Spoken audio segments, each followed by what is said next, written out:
we are awaiting a Donald Trump rally in Grand Rapids, Michigan, where the GOP nominee will likely have new reaction to the Hillary Clinton email bombshell.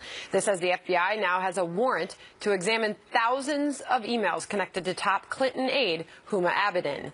This is Outnumbered. I'm Sandra Smith, here today. Harris Faulkner, host of Kennedy on Fox Business Kennedy. Also from FBN, the co-host of After the Bell, Melissa Francis. And today's #OneLuckyGuy, Fox News senior judicial analyst, Judge Andrew Napolitano.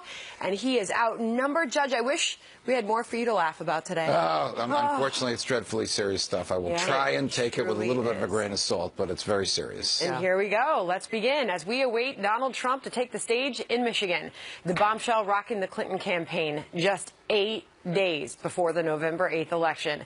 The FBI pouring over thousands of those emails connected to Hillary's longtime aide, Huma Abedin, which were found on a laptop belonging to her estranged husband, disgraced Congressman Anthony Weiner. All this as FBI Director James Comey is under pressure to release more information following his stunning announcement Friday that his agency would once again be examining emails possibly related to Clinton's time as Secretary of State. Here's Clinton campaign manager Robbie Mook on Fox News Sunday. We were very surprised by this letter, and what we're asking at this point is that Director Comey just get all the information out on the table, all of it, so that the American people can judge for themselves. We have no information whatsoever about what might be in those emails, and again, according to Yahoo News, it appears that he may not have seen any of these emails at all. And we have this reaction from House Judiciary Chair Republican Bob Goodlatte. I did ask Director Comey yesterday to make available to the American people, just as John Conyers and other and Democrats have asked, as much information as possible so they can make that decision when they go to the polls.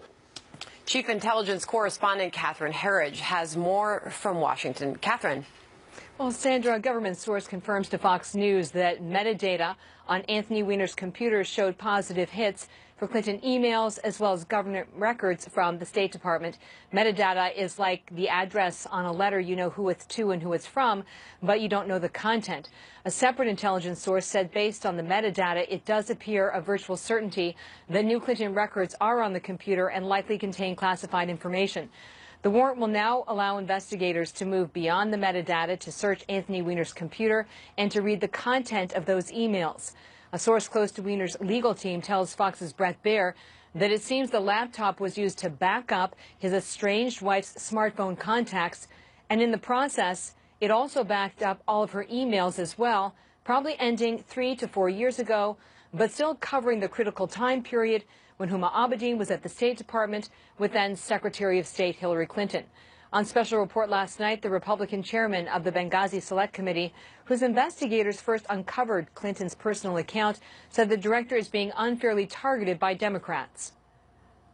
Jim Comey's not responsible for a single one of the facts at hand. He didn't tell her to use a private server. He didn't tell Huma not to turn over all of her devices. And God knows he didn't tell Anthony Weiner to send sexually explicit texts to allegedly underage people.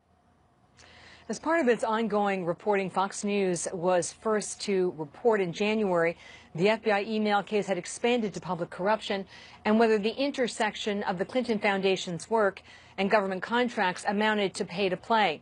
A former FBI executive told CNN over the weekend those cases were not shut down despite efforts by the Obama Justice Department. The FBI has an intensive investigation ongoing into the Clinton Foundation. And Huma Abedin and her role in the foundation and possible allegations concerning the activities of the Secretary of State in the nature of the foundation and possible pay-to-play, that's still being looked at. The Wall Street Journal was first to report, and Fox News has now independently confirmed that the Justice Department, was in fact tapping the brakes on these FBI investigations into the Clinton Foundation, and this issue really came to a head between the FBI and Justice Department officials this summer. Back to you. All right, Catherine Herridge, thank you for all your reporting on this. And I want to open this up to Judge Andrew Napolitano. Here we are at the noon hour Eastern Time on the Monday before the election. 8 days out, Judge.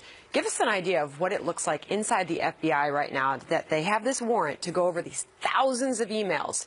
What are they doing right now? All right, so I spent the weekend, as did Catherine and some of our colleagues, receiving information from a variety of law enforcement and intelligence community sources.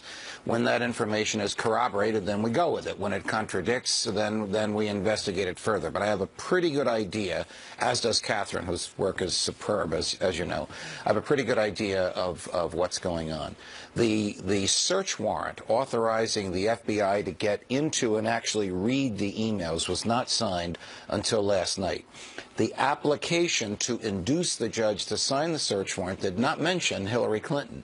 It mentioned Abedin. So the way for them to get into the laptop beyond Anthony Weiner's emails, he gave them the laptop, so he consented to them reading his textings and other things that he may have gathered in there. They're actually looking, I'm sorry to tell you, for child porn. They're looking for all kinds of things involving him. But to read the other ones from Huma, they needed a search warrant. To get a search warrant, they had to give a criminal basis for it. What's the criminal basis? That Uma did not tell the truth when she was interrogated by the FBI, because they now have evidence that contradicts it. Do we have all of your emails? They ask her in the interrogation, yes, you do. Then they find 650,000 emails that she didn't tell them about. As we speak now, hundreds of FBI agents somewhere in Washington, D.C., and some also in New York City here, have broken up the 650,000 emails by various dates, times, places, and metadata, and are beginning to examine it to see if there's any evidence of criminal activity on the part of anybody, Anthony Weiner, Huma Abedin, or Hillary Clinton. And right now we're hearing calls from Republicans as well as Democrats. Give us more information. We're 8 days out. More information. What is the next move by the director? This is where I have been very, very critical of James Comey. It is odd for me to be on the same page as Eric Holder, but I'm on the same page here. It is absolutely unlawful and unethical for anybody in law enforcement to give a progress report on an investigation midstream. He should not have sent that letter on Tuesday. He should have unleashed his FBI agents to do all the digging they can.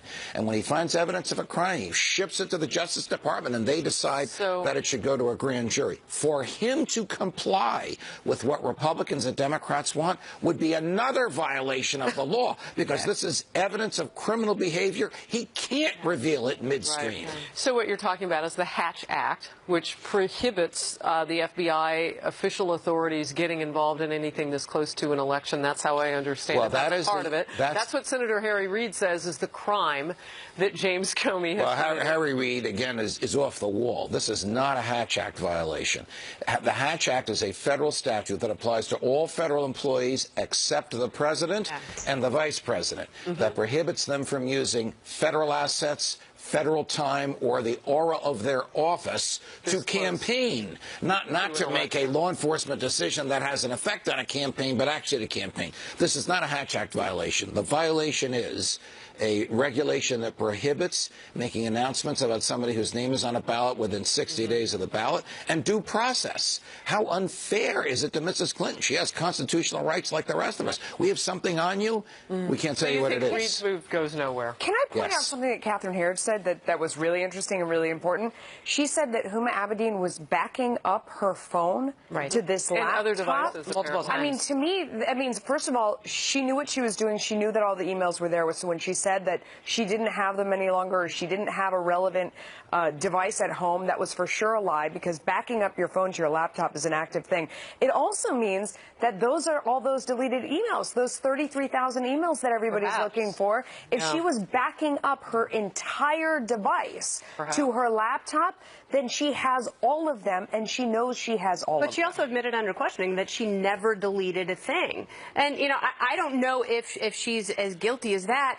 Anthony could be the technical one in the marriage. He could have been the one who was like, you know what, just go ahead, let me handle this. I'll make it easy for you. So when you come home from work, you can just open up your laptop, and all of your contacts will be here. Maybe he didn't tell her that all of her emails were on there. You know, I don't give her that much benefit of the doubt, but I do think that perhaps this was personally motivated by Anthony Weiner. You know, maybe he knew that this was a bargaining chip that he could play in a case that could sink his personal Brett and Baer professional life. has also reported from some incredible sources that while Anthony Weiner is not cooperating with the FBI, that is, he's not sitting down and talking to them, he has been cooperative because he handed over the laptop. Yeah. They didn't have to go to a grand jury and get a subpoena. They didn't have to go to a federal judge and get a search warrant. All right. Well, so much in a nasty divorce case right now. So his problems are far worse than divorce. He's facing 50 years in a federal prison. For the underage. And if they find child porn there, yes. All right, we have so much more to get to on this, and we'll get to it later. But in case we forgot to mention it, we're 8 days out, just 8 days until we head to the polls. And when you're not actually voting, keep yourself glued to the Fox News channel. We will have the best coverage and analysis all day long and into the wee hours of the night. FNC is the place to be on Election Day. And as we mentioned, we are awaiting Donald Trump in Michigan. He's stepped up his attacks on Hillary Clinton in the wake of the FBI's stunning announcement. Can he turn Hillary's latest email problems to his advantage? Plus, talk about a change in strategy. Hillary Clinton no longer laying low, but going negative big time on Donald Trump. Will this help her and make voters forget about all her scandals? And after the show, you can join our live chat by clicking the Overtime tab at foxnews.com/outnumbered or go to facebook.com/outnumberedfnc. And of course, you can tweet us any questions you have. Send them in. The judge is here. We'll see you there.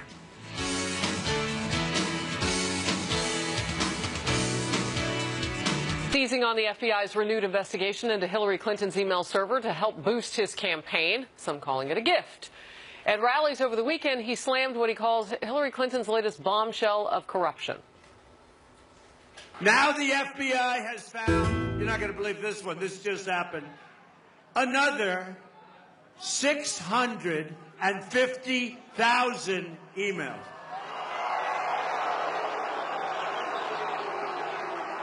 How do you get to 650? I think that's called the mother lode. I think they found them all. This is the single biggest scandal since Watergate. We all know about Hillary's mounting legal troubles that she's brought onto herself with her willful and deliberate criminal misconduct. Hillary Clinton is not the victim, by the way. She's not the victim. You, the American people, are the victims of this corrupt system in every way.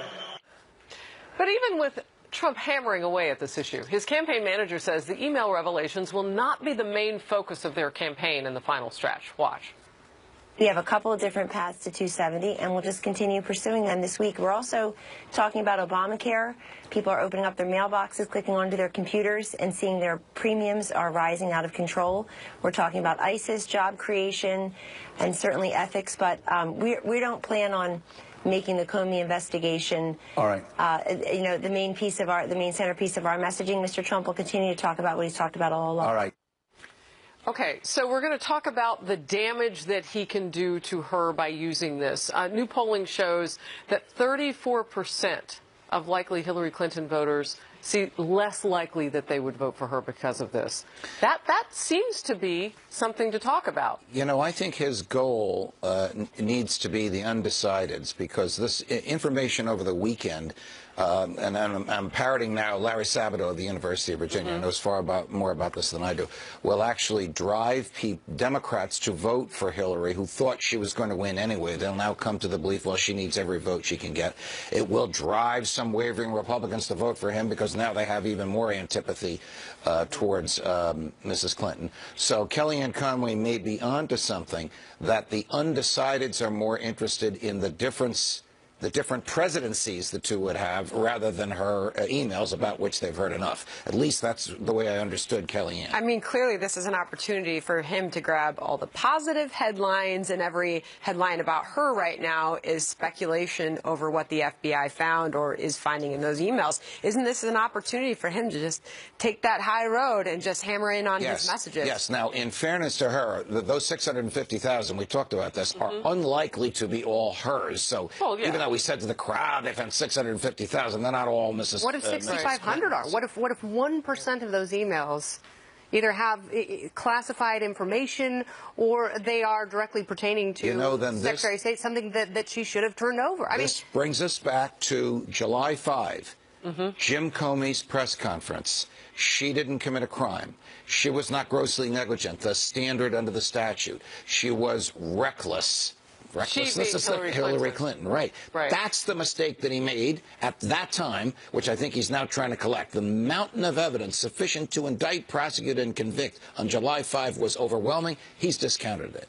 Okay, but go ahead, Mel. No, I was going to say, bringing it back to Trump's strategy for a bit here, because I was happily on duty all weekend and probably watched more of the Trump speeches and Hillary's, for that matter, than anyone else. He was very smart, too. He certainly hit on the scandal that was going on, but he went right to Obamacare. I mean, that was the #1 thing I would think he probably spent the most time on this weekend that goes along with Kellyanne's strategy. And for a lot of Americans out there, that's what matters to them right now. They're opening up their bill, and they're seeing that their premiums are jumping to $1,300 a month. All of these different numbers that they can't afford. And they're like, it's very nice that you guys are all talking about whether or not she can be trusted, but I've got bills to pay, and I can't pay them. Obamacare's a disaster. And that's a smart pivot for them, because I think the thing that really influences people here for undecided voters in relation to Hillary Clinton, it's not the details of what the emails contain or who has them or the relationship between Huma and Hillary. I think the important thing here is people realize, like, this is going to bleed far past Election Day, and what is in here, and what else has this woman done, and is she accountable for? And that's also what drives the unfavorable ratings with her and the untrustworthiness. Judge, real quickly before we move on from this issue, there was a suggestion in Insiders on Fox Report last night that Donald Trump actually used the free media that he gets to talk about Obamacare, but by 30 minutes to have like a fireside chat to talk about Hillary Clinton. Irrespective of how the media might want to couch his comments, he pulls out of that. Quickly, what are your thoughts? I think he's far better off, and far be from me to give him advice, but I think he's far better off in front of a crowd. I think he'd be bored himself doing a 30-minute fireside chat. We'll move on. Hillary Clinton appears to be reversing course, going negative big time on Donald Trump, so it's interesting how the two campaigns are dealing with this. Just 2 weeks ago, she was laying low while Trump dealt with the fallout over that leaked video from 2005 where he made lewd comments about women. Clinton lightened her schedule and was touting a largely positive message. Fast forward to now, after Friday's FBI bombshell, Clinton is in attack mode. Watch. Donald Trump is doing his best to confuse, mislead, and discourage the American people. I mean, he's such a downer, right? I mean, who pretends to help kids with HIV and AIDS in order to make themselves look good? And it's time for him to stop fear-mongering, stop distracting from what's really at stake, and frankly, stop disgracing our democracy. We can't let him get away with it. Of course, because he's refused to release his tax returns, we don't even know if he's ever given anything. But here's what we do know. With Donald, it's always Donald Trump first and everyone else last. And Hillary Clinton's campaign even released a new version of the haunting 1964 Daisy ad about nuclear weapons to raise fears about Trump.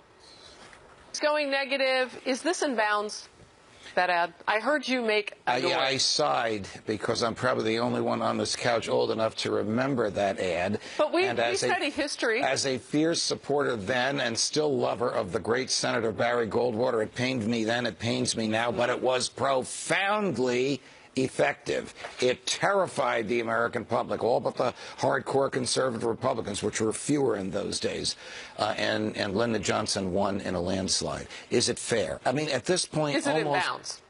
Yes, I think it is bounds. It is in bounds. Almost anything is in bounds at this point. But it is unusual for the leader in the polls, which she has been and to a certain extent still is, to go so negative. Usually the leader in the last 7 days wants to act presidential, put his or her arms around everybody. She doesn't want to do this. She doesn't want to. She was caught flat-footed. They have no idea what is in this trove. The FBI is not being forthcoming. James Comey has gone rogue. He and Loretta Lynch are no longer working together. I believe that Lynch was shielding the former Secretary of State and was informing her of what was going on. That's why people have so many questions about the meeting that the Attorney General and the former President had in Phoenix. And now you're saying, and it's funny because Hillary Clinton says that Donald Trump, perhaps hasn't donated any money. Well, we know that he donated to the best charity in the entire world, the Clinton Foundation. So that's something. Wait, but to be clear, to go back to the I don't even know if I can continue. But James Comey, you said it would be illegal for him at this point to give any update on the investigation. So it's not that he's holding out on us at this point. When the Democrats say, show your cards, and the Republicans say, show your cards, he's not going to show his cards. Okay. They should be careful what they ask for. So talking about Hillary Clinton for a second, I had to go look up the exact words and the exact date, but October 23rd, following the 3 presidential debates, she said she doesn't even think she's going to respond to Donald Trump anymore. She's going to let voters decide, the American people decide what he offers and what he can offer to them. She's going to talk about what the next president should do. She's certainly, as you just rolled tape on her in recent days, she's certainly getting away from that and now on the attack, going after Donald Trump. The subject. So last night on Fox Report, Doug Schoen, who worked inside the Clinton White House for 6 years, a good friend of many known Hillary Clinton for such a long time, dropped a bombshell on us, and he brought up the words constitutional crisis. I want to watch it and ask you about it. Okay. If the Secretary of State wins, we will have a president under criminal investigation, with Huma Abedin under investigation, the Secretary of State, the President-elect, should she win, under investigation, Harris. Under these circumstances, I am actively reassessing my support. Harris, I'm deeply concerned that we will have a constitutional crisis if she's elected. Wow. I want to learn more this week, see what we see. But as of today, I am not a supporter of the Secretary of State. Constitutional crisis. He says that we will grind to a halt. Right. Doug is a friend and a very bright person and a well-educated and well-schooled lawyer. But I do disagree with him. In a case called Clinton against Jones, that's when Paul Jones sued Bill Clinton. The Supreme Court basically said if it's civil litigation, if it's an automobile accident, sexual harassment, the president has to answer for it. If it's criminal, the president doesn't have to answer for it until after he or she is in the White House. That's issue number 1. Issue number 2, I know this seems unthinkable, almost unpardonable, hint, hint. Uh-oh. And there would be a tremendous political reaction, but she could pardon herself. Wow. Barack Obama could pardon her the day before. We wouldn't do it the day before because of the political reaction the day after Election Day. So I do think Doug's concerns, though well-grounded, would not play out the way he fears they might. But isn't it interesting that this is exactly what it would be like again? Yes. I mean, you remember the Clinton days. You remember the constant legal challenges. You remember the parsing of the word it. We are right back to exactly where we were before, and it would be another 4 years just like that. We might actually be back to where Richard Nixon was when he was inaugurated in '73, with law enforcement snapping at his heels. You don't remember? How long have I been around? When law enforcement was snapping at his heels from minute 1 and caught up with him in the summer of '74. Who gets ignored in the process? Say again? The people. Yes. The economy. Yes. No matter how it works out. All right, we'll move on.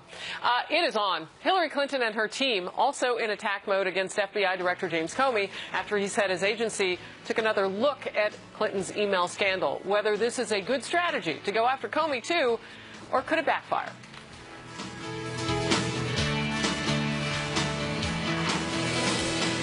Against FBI Director James Comey in the wake of the stunning new revelations about her email scandal.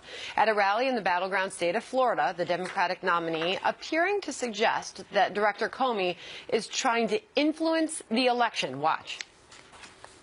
Now, I'm sure that some of you may have heard about a letter that the FBI director sent out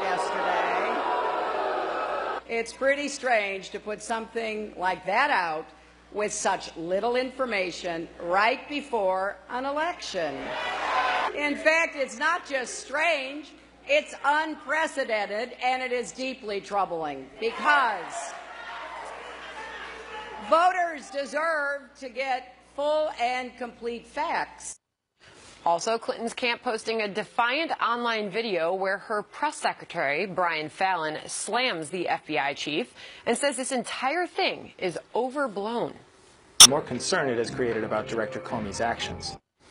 And we have this. Clinton's campaign is circulating a letter that is reportedly asking former federal prosecutors to sign, criticizing Comey, reading in part, quote, Comey's unprecedented decision to publicly comment on evidence in what may be an ongoing inquiry just 11 days before a presidential election leaves us both astonished and perplexed. Perhaps most troubling to us is the precedent set by this departure from the department's widely respected nonpartisan traditions. What do you make of Hillary Clinton saying Comey's trying to influence the outcome of this election? I don't know that he's trying to influence the outcome of the election as much as he's trying to undo the damage he did on July 5, twofold. One, by defying the obvious and saying there isn't enough evidence here to prosecute her for failure to secure state secrets when there was a mountain of it. Two, below the radar screen now, we get this from sources, a revolt by FBI agents, both young FBI agents who worked on the case and senior and now retired FBI agents,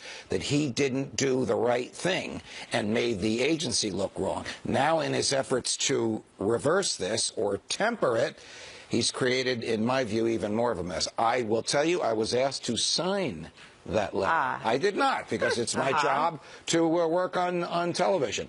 But I agree with much of it. It was unprecedented what he did, and it was wrong. But, all right, so can I go just quickly to the judge's point, because I think this is really important, and we're learning from the Wall Street Journal that you had a lot of FBI agents that were trying to pursue leads in investigating the Clinton Foundation, and they were told to back off, both from Deputy Director Andrew McCabe, whose wife received almost $500,000 from the governor of Virginia, Terry McAuliffe, who's also under investigation by the FBI in the same case. I have argued, tell me if you agree, that the Clinton Foundation public corruption investigation, you want to visit the Secretary of State, you make a substantial contribution to her husband's foundation, then maybe she'll let you visit with her, is an easier case for the public to understand, for prosecutors to win, and for a jury to understand than the email cases. All right, so let's talk overall, though, about this strategy, because the Trump campaign has something to say about Clinton going on the attack against the FBI director. Here's Kellyanne Conway on Fox and Friends.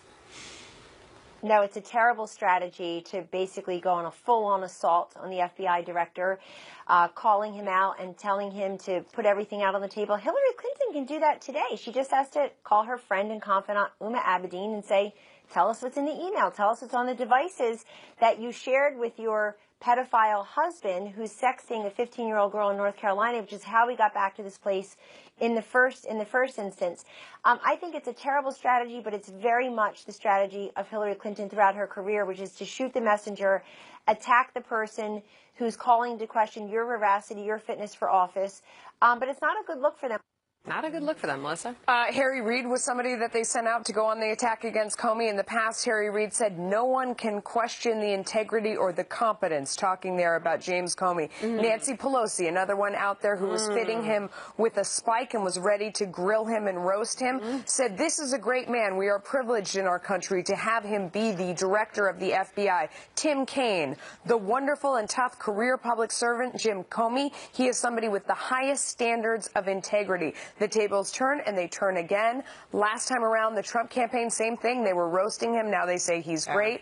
But let's just remember, they loved him about 5 minutes before this happened. And it got even nastier last night when Senator Reid sent out that note directly to Comey, saying, in the end, I was the person who delayed your confirmation. When others were against you, I was trying to drum up support because I believed that you were a man of integrity. I now maybe was wrong. And when you read the end of that letter, I mean, it's strong language. Hey, there's one voice we haven't heard in all this, the person who appointed Jim Comey to run the FBI. Where's the president in all this? Are the wheels falling off the Justice Department? All right. So many questions. And you're bringing up more, Judge.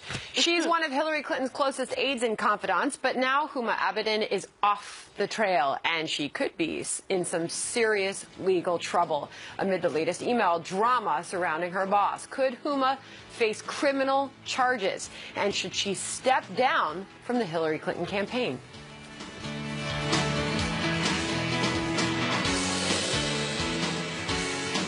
Now, hey, John. Hi, Harris. In that next hour, we're awaiting a Trump for President rally this afternoon. Takes place in Grand Rapids, Michigan. He's expected to hammer the Clinton campaign for the revelations of the new emails found on that computer used by her aide, Huma Abedin. Also on new WikiLeaks revelations, we will have those comments from Mr. Trump live. Clinton's vice presidential running mate, Tim Kaine, held a rally last hour in Jacksonville, North Carolina. Hillary Clinton expected this afternoon in Kent, Ohio. We've got a brand new poll out of Indiana to share. We're also going to talk with independent candidate Evan McMullin. He's giving Trump and Clinton a serious run for their money in Utah.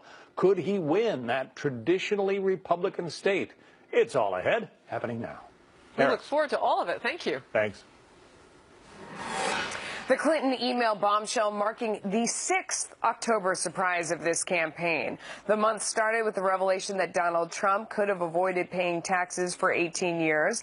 Then there was the Access Hollywood tape with Trump making lewd comments about women. That was followed by the WikiLeaks email dumps, giving Clinton's campaign a series of headaches. Where to even start there? Then it was back to Trump as several women accused him of sexual misconduct. Last week, Obamacare jolting the race, with the administration confirming double-digit premium hikes. And then, of course, there was Friday's enormous bombshell, the FBI renewing its Clinton email investigation. A lot of surprises so far this season. And I dare say, Harris, we might not be done yet. Well, no. So we just turned, we found this out during the commercial break. We actually knew, but we got a chance to read CNN's statement now. Donna Brazile, the interim chair to the DNC, is no longer employed at CNN. And what they're saying is they're separating themselves. CNN never gave Brazile access to any question, prep material, attendee list, background information, or meetings in advance of a town hall or debate, because Brazile is accused of giving pre-debate questions. We watched the Megyn Kelly interview on our own network about a week ago. I mean, she was in hot water, and now they have parted I was going to say, can you please continue that statement? It goes on to say, we are completely uncomfortable with what we have learned about her interactions with the Clinton campaign while she was a CNN. And by the way, Donna Brazile became the interim DNC chair because of leaks regarding Debbie Wasserman Schultz. So Megyn Kelly says it's not being fair to Bernie Sanders and having it actually rigged against him within the party. The interesting thing here, the elements that are coalescing this race in the very, very end actually have almost nothing to do with WikiLeaks. And it's very curious that the Clinton campaign is now in a position where they are flat-footed. They want more information from the FBI director because they want more ammunition, and they can't blame the Russians. So Megyn Kelly says to Megyn Kelly says to Donna Brazile, did you leak this information? Donna Brazile says, I'm accustomed to persecution, and I don't like being persecuted. Now, obviously, that's not an answer. So if this were in a courtroom, the judge would say to the jury, you heard the question? You heard the answer? You decide what she's avoiding or evading. CNN did decide, apparently. Yes. Perhaps they did their own investigation. We're talking about this again because there was more wiki this morning that involved more things from Donna Brazile, and it just continues along that line. At the same time, I mean, this is making past campaigns look very clean. We were taking a look back at some of the other times we've seen October surprises. There was, of course, in 1800, you'll remember, that pointing at me? Thomas Jefferson called I knew John Thomas Adams, Jefferson. Did you know, a hermaphrodite. Somebody was making a joke about that the other day. He said a hermaphroditical character. Okay. Which is slightly different than calling him a literal hermaphrodite. How is it different? Well, he's saying that his character is both male and female, so maybe he's got like a He womanly wasn't temper. very physically attractive, John Adams. What's the next one, Melissa? I mean, there are a lot in here, but I mean, remember George W. Bush, when the DUI came out, that was actually November 2nd. It was an October surprise. But that's so tame by comparison. Yes. I mean, now people... But that's the thing. We have 8 days to go. I know. Normally we'd say final stretch, we're there.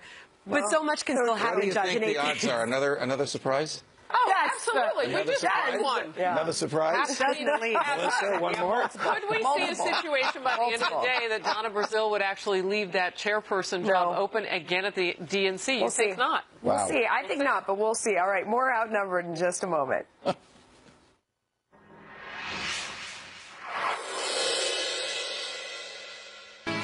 Welcome back. This is Outnumbered. Hillary Clinton's longtime aide, Huma Abedin, taking a break from the campaign trail this weekend after the FBI announced it discovered emails possibly related to its investigation of Clinton's server on her estranged husband Anthony Weiner's laptop. Now, in June, Abedin said under oath that she had searched all of her devices, and when she left the State Department, she signed a document saying she didn't have any classified information in her possession. That's the same scenario that landed former CIA Director David Petraeus in hot water. Now, meantime, it appears Donald Trump may have predicted something like this last summer. So Uma is getting classified secrets. She's married to Anthony Weiner.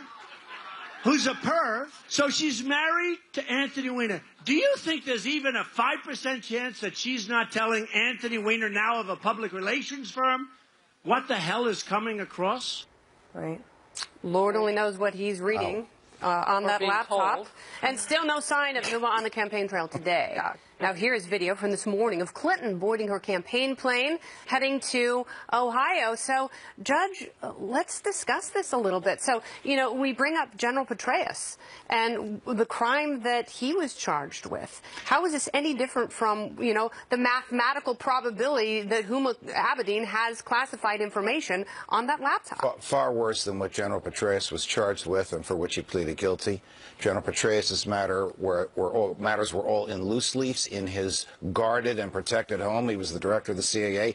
He shared them with another person, his biographer, with whom he apparently had a relationship, who herself had a national security clearance. That's the extent of the David Petraeus situation. Now we're talking about probably many, many national security secrets put into an insecure place called espionage. Same crime for which Hillary Clinton was investigated and mysteriously exonerated by the same Jim Comey. Does that set a precedent for Huma Abedin, though? I hope not. I hope that Jim Comey's announcement on July 5 was an aberration and not a precedent. That remains to be seen. A one size fits all just for Hillary Clinton. So the potential for bribery with Anthony Weiner, given his past and present, and his proclivity for texting all sorts of man of ill repute. I mean, you talk about, if he were clairvoyant Donald Trump, I don't know what it was, but you talk about a setup that was potent. I mean, potentially disastrous. With him having national security type information, if there's any classified or otherwise in there, it's not just that Huma Abedin was, you know, backing it up on their laptop. He had it, and anybody could have brought it. You know, I don't mean for this to sound weird, but it's going to sound weird. I hope that even a pervert can be patriotic. I hope that even Anthony Weiner, that sounds bizarre. Who was a member of Congress, who was the chief of staff for Chuck Schumer, who was a mainstay in Democratic politics in New York City. This has nothing to do with him. He knows what not to do. This has to do with an outsider wanting to maybe bribe if they knew that there was information out there. This is Here you have somebody who is doing something. I mean, Anthony Weiner allegedly sending pictures back and forth with an underage girl. He is in a position where he's totally vulnerable. Right. He could be extorted. I mean, you heard what Catherine Herod said at the beginning of the show. She is backing up her phone to a device that they share. He has access to all that. What Donald Trump said was just logical. Okay, where he said she's sharing a home and devices and electronics with someone who is out of control, who is terrible with technology, who takes all kinds of That's why the standard of proof in these espionage cases is not intent, it's gross negligence. There you go. Could the national security have been harmed by Uma's gross negligence by sharing it with her husband? Could it have been harmed by Hillary's gross negligence by sharing it with Sid Blumenthal? So while we wait for any more evidence, based on what we actually know today, should Huma Abedin actually still be on a presidential campaign? Should she still be there, and will she go? No, she should be in her lawyer's office, and the lawyer should be negotiating with the Justice Department as we speak. And just as Hillary's lawyers negotiated with the Justice Department to keep her from getting indicted. And that may be the case, because as we've been saying, it's being termed as laying low, but we don't know. Maybe she's having... I'll throw a wild one out there. Anthony is cooperating with the Justice Department against his wife. How about Uma cooperating with the Justice Department against her present and maybe soon-to-be former boss? Wow. Well, you know, when people interesting. When people go down and they get desperate, what do? They pull other people with them. And, you know, it's obvious to see that Anthony Weiner would do that, certainly with his wife, who had chosen a career over a marriage, in his estimation, one could guess. But also, you're absolutely right. Why wouldn't she do the exact same thing to Hillary Clinton if she's the one who's supposed to take the fall in all of this? Can we do a story so I can laugh? Oh, Something that's lighter, It just might be awkward. See? That wasn't awkward. That was good. Yeah, no, nothing in here is going to make you laugh. Overtime, Judge. There we go. All right, a campaign already full of twists and turns, rocked by yet another one. The Clinton email bombshell marking the 6th October surprise of this month, but compared to others and to October surprises of elections past, is this one the granddaddy of them all? We will discuss. Stay right here.